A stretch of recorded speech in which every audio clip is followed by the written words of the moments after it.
Uh, Good evening, Nigerians. Good evening to basketball fans around the world. It's been an interesting weekend when it comes to news surrounding trending topics around Nigerian basketball. With rumors about Spencer, the Windy, or the Denwy, you know, um, wanting to play for Nigeria at the next Olympic Games. Um, the the how will I put it now? The official reaction from the federation yesterday and all that and all that. So we I think we're trying to build things around Nigerian basketball. We're trying to bring basketball closer to the people, and then try to make them see that okay, there is more to just what we've seen in a while about what can really be achieved in Nigerian basketball. So that was the concept behind the Facebook Live initiative. Trying to bridge the gap as we continue to stay at home, as we continue to prevent um, get contracting the coronavirus, which has continued to disturb the world as we know it. On today's edition, we're going to have Evelyn Akhator, a member of the 2017 and 2019 Afro basket winning team, a member of the 2019 or 2018 team that got to the quarterfinals of the FIBA World Cup in Spain. She's currently playing in Spain in France right now, and we're going to talk about so many things around her career, growing up as a kid in Nigeria and having to move to move to the US, and being the overall third round pick, overall third the third overall pick at the WNBA draft in 2017, and also a lot of things around all that. So when she comes online, she will be joining us and trying to explain everything and everything. So the double point. Don't be surprised when she joins. The first thing she will do is to start laughing. So don't be surprised about that. Yeah, I said it. Um, you see, I said it. Evelyn, how are you today? Hi, I'm good. How you doing? I'm good. What's funny? Nah, don't. The Uh, threats I've been receiving because of this. okay. Promise that everything you're going to say today will be nothing short of the truth, and then you answer, Obviously, and then you're going to answer all the questions that you've gathered to the best of your ability. as much as I can, I will answer. Yes. All right. Well, wait, do you always do this? You promise. Of course, of course. But in this situation, I have to be the one to answer. To ask, then you answer. You don't ask me Okay. questions. Yeah. Oh, sorry, the light is out. It's Nigeria now. We're in Nigeria, so that's how it is. So we're waiting. Okay, are you back? Yeah, I'm Um. back. So tell us, who is Evelyn Akhator? Well, just a girl from Edo State, trying to make ends meet, trying to survive, you know, and trying to succeed and make her mama proud. So tell us about your growing up. Apart from being that the girl from Edo, tell us how the journey started for you. You know, your family and your siblings, things that you think Nigerians should know about your growing up. Well, first of all, I came from well, first of all, I'm Edo Ishan to be precise, and Okay. I'm actually the baby of the house among my other siblings, and we are six. I have one brother and four sisters, you know. And what else? What else? Aside that, I think I'm the only one who is into sports per se. My brother was playing football before, but he got married and he just had to forfeit, forfeit it because of the injury involved and all. So yeah, I'm the only one in sport right now, and everyone is proud of me for you know. The most What popular, else? Really? the I most don't want to popular say I'm when the it, most proud. I'm the not. most popular. I'm not. Okay, I'm so not. who is more popular, like like you know, We are around all India? popular. We are all popular in our own various. I never said probably financially doing well or stable. I'm talking about popularity. That okay, if you at this place right now, and then you mention your name, I'm Evelyn Akhator, or I am Edosan Akhator. Who will they open the door to first? Well, okay, fine. I'm the one that is more popular. So, growing up as the last kid of the house, you know, one guy and then four girls before you, and then you being the last born. How spoiled were you? I'm not spoiled. I am not spoiled. I got beaten a lot. I think my brother I would say is more spoiled because he's the only guy in the family, so he got all the pampering and nurture from my mom.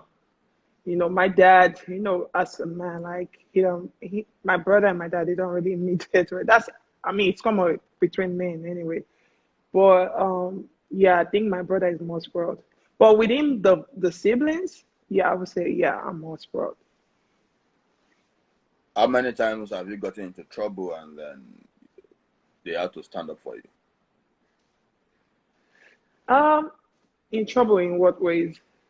Because Uh, Probably in school, or you went to fight somewhere, or somebody look for your trouble and all that, and then the I don't, army. I don't get in trouble. I only, yeah, I mean, yeah, I think I've actually fought like a few times, and that's because they cussed my mom out. So I don't really get in trouble. I'm a very quiet person growing up. So from that quietness, how were you able to translate that into to getting a career in basketball? Because we know that most times it's not easy for quiet people to do sports.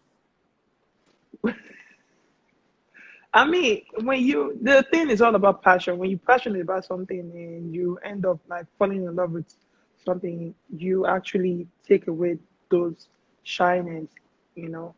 I mean, yeah, I did a lot of sports.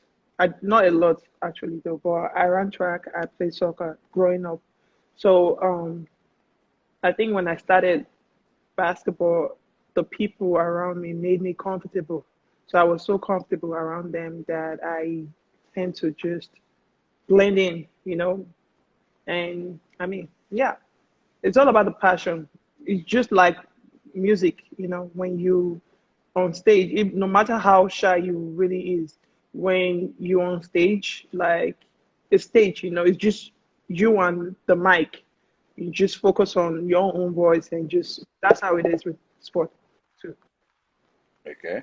Um, and you just bring us up to speed about because you lived part of your life in Nigeria before going to the US, and then Yeah. you played some level of amateur basketball with some clubs in Nigeria. Um, which club and which club did you play for before going abroad? First bank. First bank was I did 2 years there before I left. How did you get into playing basketball? Who will you say discovered you, bringing you from your village in Edo State It's not a down, village, it's a town. bringing you from your village in Edo State to Lagos State to come and play basketball? Who discovered you, and how did the journey start for you? So I started in Benin, right? I started playing in Benin in 2009. and then the person that actually started teaching me basketball introduced me to my coach in Delta State, and then I went to Delta State to play. And thankfully, it's like a general people travel, Yeah. so we watched First Bank play Delta first.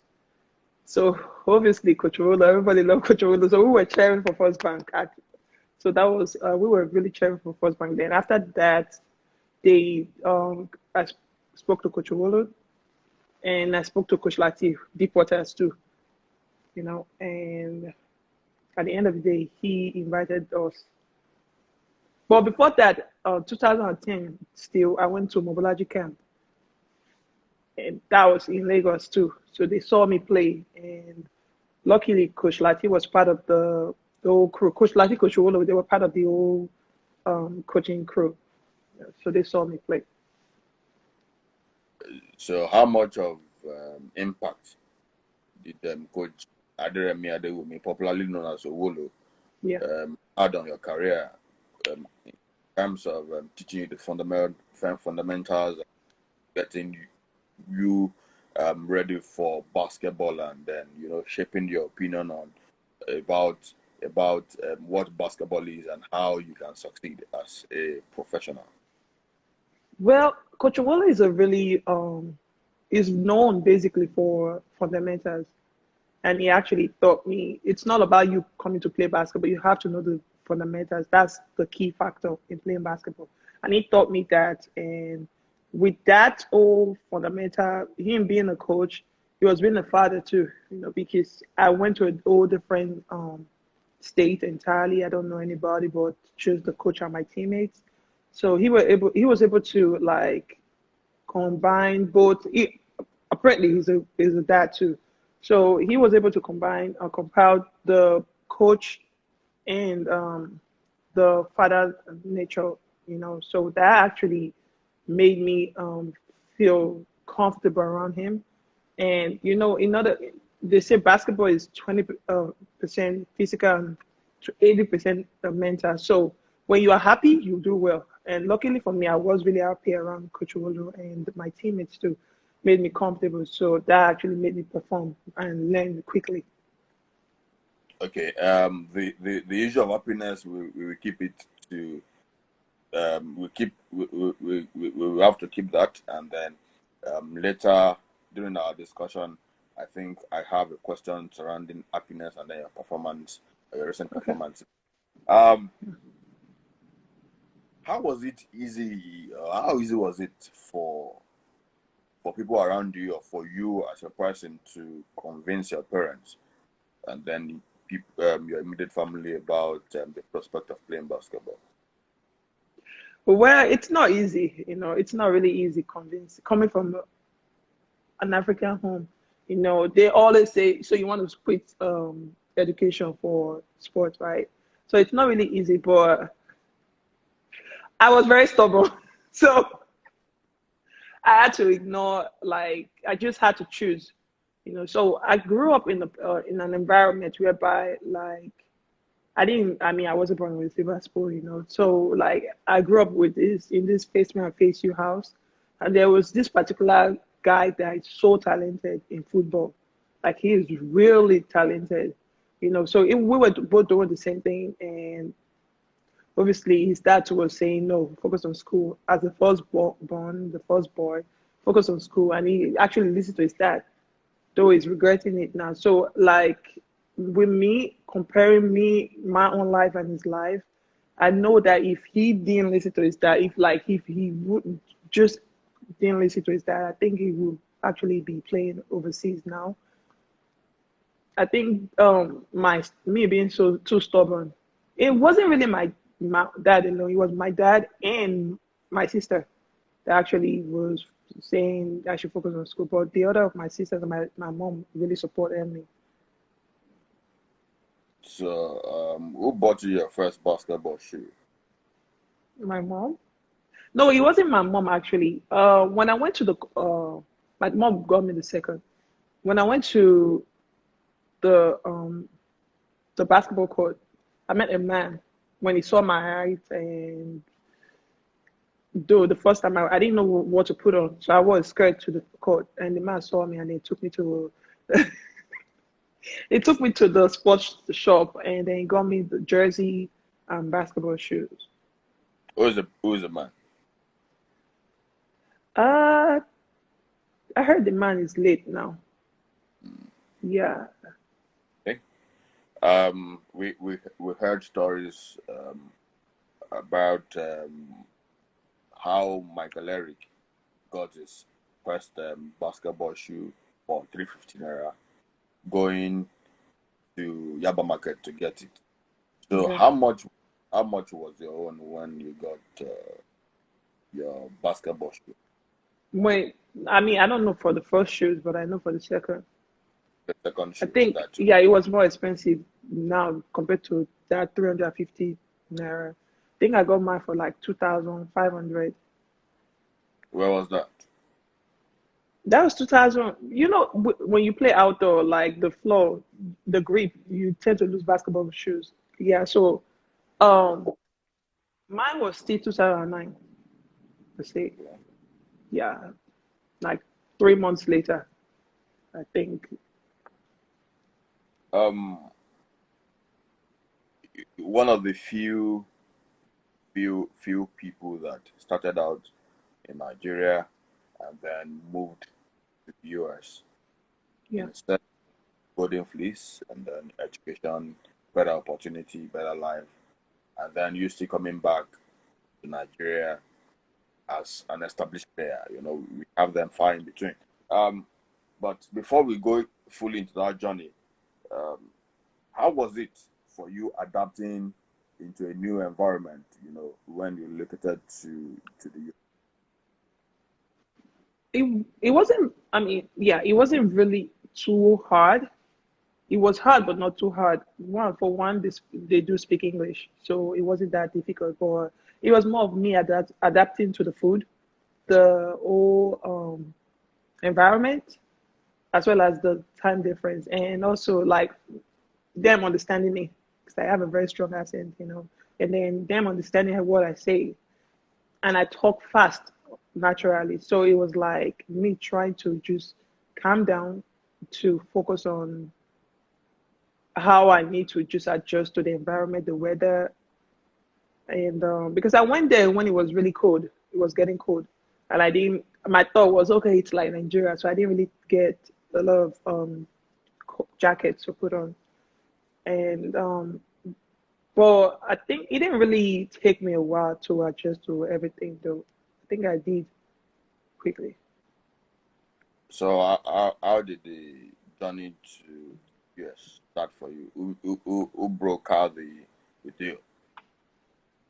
Uh, I got recruited by several coaches, but it was more after, yeah, it was a coach who was coaching at Tennessee Tech then, reached out to Babawale and Dorcas Gia, so they both was Who is communicating Baba? with me. What Mr. did he done to you? Abiola, Mr. Abiola, I think he's part of the MBBF crew. I don't know, or No, basketball in Nigeria. I don't know. He's yeah, he's the head of statistics, head of okay. table officials.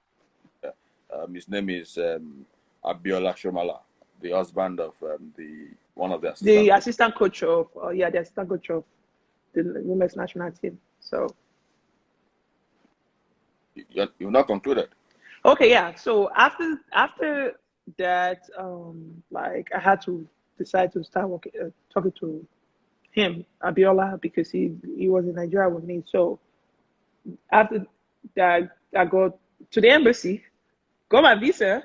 I went to Florida. Okay. Now you spoke about the weather, you spoke about the food, you spoke about the accent. Having to cope without your immediate family. Which one was the most challenging for you out of all these variables? Which one was more? The most challenging, yeah, whether the food, the communication, or the weather, or staying without your family, in It that was more of the environment. food. It was more of the food because now I still struggle with So you're food. a member of the foodie gang. Say that again. I said you're a member of the foodie gang. You like food. It's not more of like the food gang. It's more of me, my system getting used to the food because every time I eat try food, I can't eat some certain food, you know. So me, I couldn't like I wasn't going to the cafeteria to go eat. Instead, I was trying to cook. So it was more of me adjusting to the food until I told my coach like this is what's going on, and they had to get me odd plates to start preparing my own food for me, you know. So it was more of the food. We Yeah, I have still miss my family though, but I think I got used to um I think I got used to not missing them as much as I think I would earlier before I left Nigeria. okay. We have some viewers online, and then we have the likes of Ali Miru, um, member of the Super Eagles setup, currently based in Tunisia. We have Gigus. That should be Sarah My Immobile. teammate and then mhm. Have Sarah, the small Sarah Ogoke, point guard. All of them are still here, and then they're watching you and they're rooting for you also as you are trying to tell us what it's like coming from Africa and then playing basketball. Now, Okay. you bullied people during your college days. I think you went to Kentucky, right? I didn't bully nobody. Or Yeah, I went just to Kentucky. in terms of your stats, you bullied people, and then when it when it got to the time for you to be drafted, you got drafted as the third overall pick. I Yeah. think first time Nigerian to achieve that feat. Um, that means in the old WNBA they made announcement for the first person, then the second person, and then it became the third person that was chosen by a club, which for me was a fantastic feat for you. Um, how does that make you feel being a trailblazer in that aspect? Uh, I'm gonna be honest with you. Yeah, I'm so thankful to God that I got drafted number three. But I think it would have been better if I get. I don't care about the numbers that I get drafted to. I think it's more of me going to a team where I can be really happy or just fit into their system. You know. So yeah, I got drafted number three, but it wasn't the right fit for me. It wasn't the right team for me. You know. So, but though, again, I'm still thankful that I got drafted number three. So yeah, drafting, getting drafted is a good thing, but getting to a better team is another one. That brings my second question in terms of your career in the WNBA. Yeah, You got drafted by Dallas Wings. That in your rookie year, you averaged 0.9 points, yeah, 0.2 blocks, 0.1 steal per game after playing 15 games in your rookie season. For you, during that season, if I walk up to you now and then I ask you, how was the season for you? it was terrible. It wasn't what I really was expecting. Yeah, I got drafted, and I was hoping to play. And mind you, like I was really hyped. Honestly, I was hyped to play, and I was so I was excited. And for one, I got hurt, so I didn't start the season. I didn't start the season early. And a month later, like after a few games sitting out, I came back practicing and thought I was going to be able to. And then after 3 games of not playing, that actually I started getting sad, unhappy. As a player, it's draining when you know you can be able to contribute to a team, to your not being given the opportunity and the chance to do that. It hurts, and that was what really killed me, and I just lost it. I was depressed. thinking too much, thinking it was me that was the problem. And then I was doing too much on the court, like trying to please my coach. And I'm not a coach. I'm not a coach pleaser. Try. I just play my game, and just make the game come to me. So I was doing what I know. I'm not the type that does it. That killed me too. So it wasn't really a good season, good year for me. If you had the chance of turning back the ends of time, what would you have done differently, or what team would you have preferred to go, or would you have requested for a trade to another club? Uh, Honestly, after that season, all I was just saying, no, I don't care. I just want to leave that team. I don't care if I get cut or not. I just want to leave. But if I could turn the end of time, I think two teams that I would love to go be at is Washington or Connecticut Sun, especially Washington, because I Yeah, connected with the coach from the start before the draft. I connected with the coach. I loved this coaching staff. I was so happy. But unfortunately, I got drafted, and even when they wanted to trade me too, they refused. So it was more like a punishment for me because the team that wanted me couldn't get me, and now it's like they didn't see me play. They didn't see me play, so it was so hard for them to request for a trade or something, which is depressing in my own hand too. let's look at the media hype. A lady from Africa, a girl from Africa, from Nigeria, being the third overall pick. Were you prepared for that life? Everywhere The you talk. the hype. Yes, the media hype. Were you prepared? Well, I don't know. Mine, I wasn't more concerned about the media, and I think yeah, it's something that is going on now. It's like you got to be being you have to be in the media. But then I didn't really care because I wasn't even used to social media because I wasn't doing social media much. So my own perspective was just, you know what, I need to get drafted and play basketball. That was my thought then. Like I didn't really care about the media or getting drafted high. I just wanted to play basketball. That was it for me. So I wasn't really prepared for it though.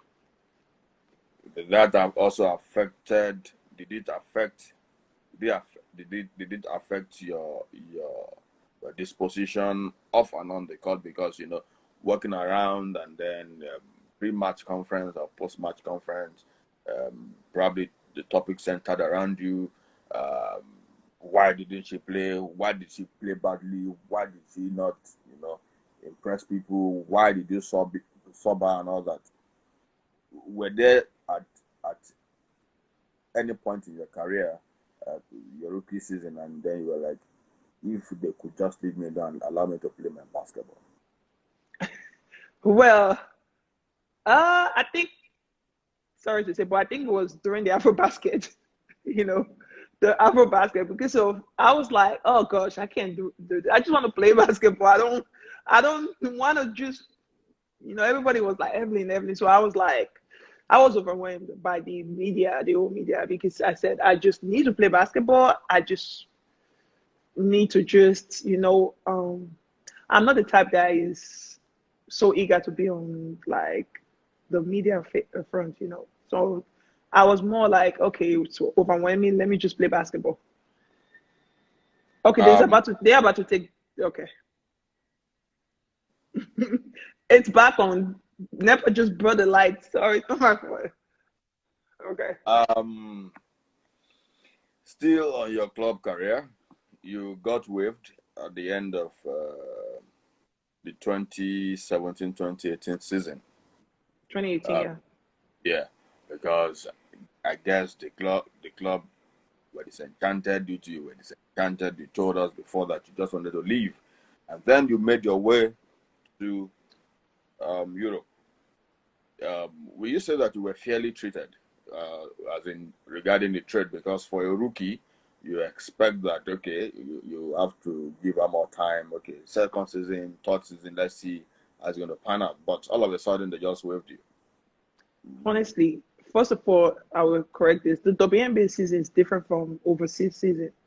That's one. But another thing is, at that point in time, I just needed to be cut. Like, I just needed to be waived. I don't care. Like, I didn't really care because I left the team. I felt relaxed. Going back there is like I'm having panic attack because I'm like, oh my gosh, I'm still seeing the same set of people, the same environment, like the same vibe. So I really wasn't okay with that. So I just needed to leave. I was like, I don't care. I just needed to leave. So yeah, I mean, yeah, I wasn't treated fairly. I wasn't given another like a big opportunity to show what I have. But I still, part of me still didn't care. I just needed to leave that place, and I felt relieved when I got caught. Okay.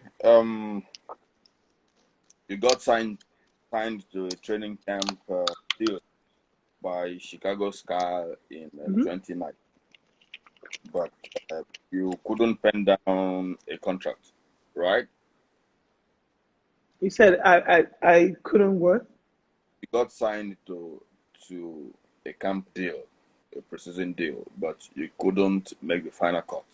Hmm. Uh, what happened? Was it because the coaching staff, or because of the money they were offering, or because of their playing pattern, etc., etc.? What happened? The background gist. Honestly, I would. How I wish I could tell you this, but yeah, I actually had that confidence that I would make the team in Chicago. You know, and I was playing really good. I was really playing good. Really mainly to every other of my teammates, I was more of a competition. But it is what it is. When I got caught, the coach said he would want me back next season because I mean they just needed to do away with the players they have. That was the excuse he gave me. But I was like, I'm done. How much of an impact has your agent played in all this in terms of securing a good contract for you, probably in the NBA or WNBA or in overseas? So my first year, my rookie year, it was a different agent, and then this season, like from my second year upwards, it's a new agent, and he's been doing a really good job, in acquiring me like good money. At the end of the day, it gives me something. If I don't go with it, I don't sign it. And he's been doing, in terms of my agent Fabio, he's really a great agent, and I really love him as an agent. And I'm just thankful. How I wished I met him earlier. It would have been much more better. How I wish I never signed with the first agent. But in terms of giving me a good teams like to play at, he's good. I mean, in terms of the WNBA, you can't control the situation. You get me a job, but it's more of the coaches and the general manager to make this decision. But overseas, it's been doing a good job in acquiring me, giving me great deals. So, how difficult was it for you playing in the NBA or the WNBA, Women National Basketball Association? How difficult was it? Playing, I Hmm. mean, I didn't really play. Excuse me. Um, Let me go and put on the gen, NEPA, Okay, and yeah. do you want to call So, back or yes, I will call back. I will call back. okay? Sorry about that.